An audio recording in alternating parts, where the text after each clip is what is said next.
want to continue to talk about talent. So from last week, I was talking about how a lot of people have talents that they just have a natural inclination for, and everybody has them. If you're better than 50% of the population, it's a talent. Now we need to talk about the idea of education, because there are certain talents that we all need to have, like basic addition and subtraction, basic math, that a lot of people are not necessarily good at naturally, but if you put them in a classroom, they can use the skills and it will get better. For me, that was math, because I could understand the logic of it and it sort of fit together like a puzzle. Oddly though, the other thing I was good at was English class and language, which is what I do now, which is totally like concepts that are fluid.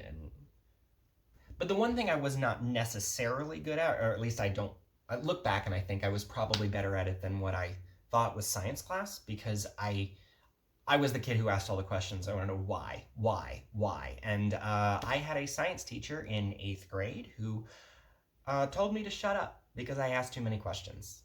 And he didn't want to look up the answers, or he didn't want to answer me. And that really killed my love for asking questions in school.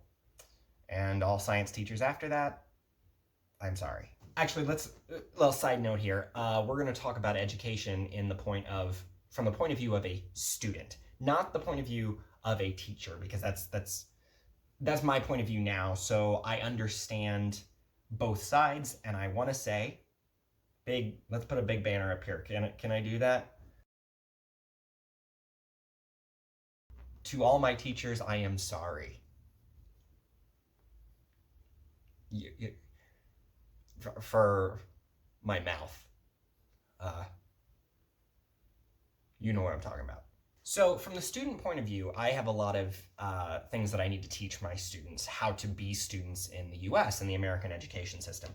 And the one thing I really have to get across to them is proper behavior in a classroom and how we have to participate in discussions. And that's not something they're always used to. So the number one rule I teach my students, and I tell them to do it to me, is to make the teacher happy.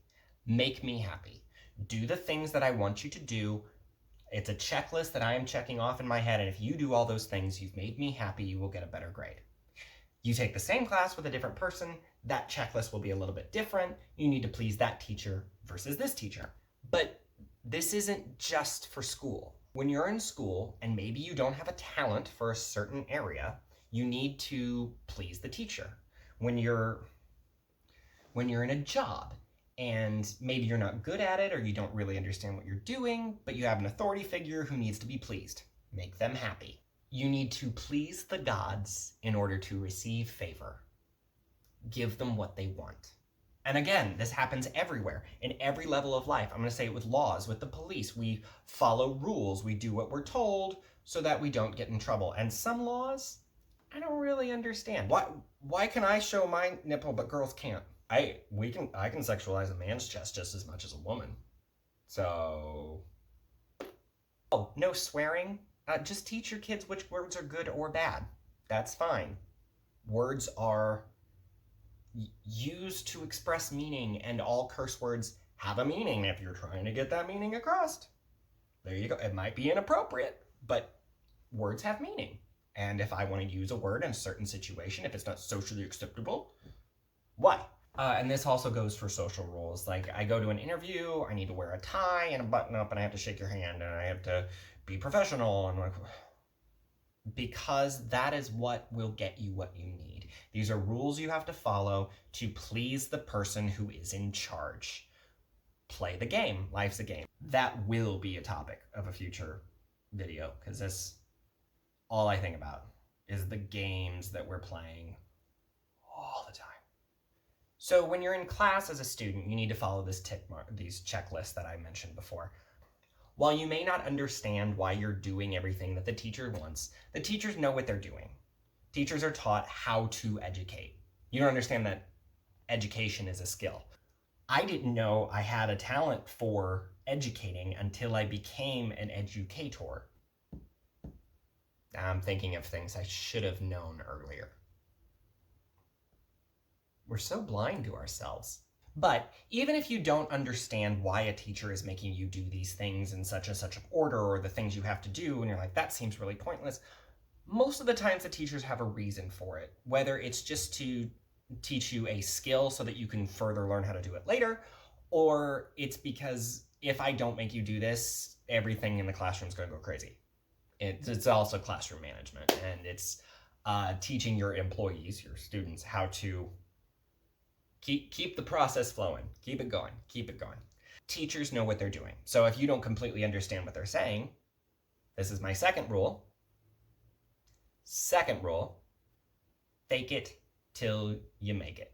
We're all doing it all the time.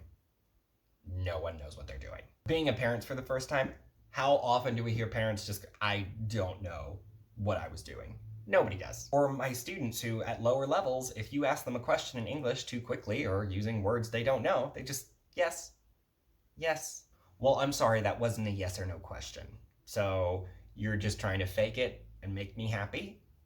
Which is why I also have a habit of asking my students a question where I want the negative answer. Really throws them off. I want them to say no. So if they understand, they'll say no, not yes. Teachers know what they're doing. Question, where did you fake it until you made it? And what behavior or checklist are you doing just to make someone happy? And do you think there are ulterior motives to being made to do that? I'd be interested to know, especially at other jobs that I have no idea what's happening.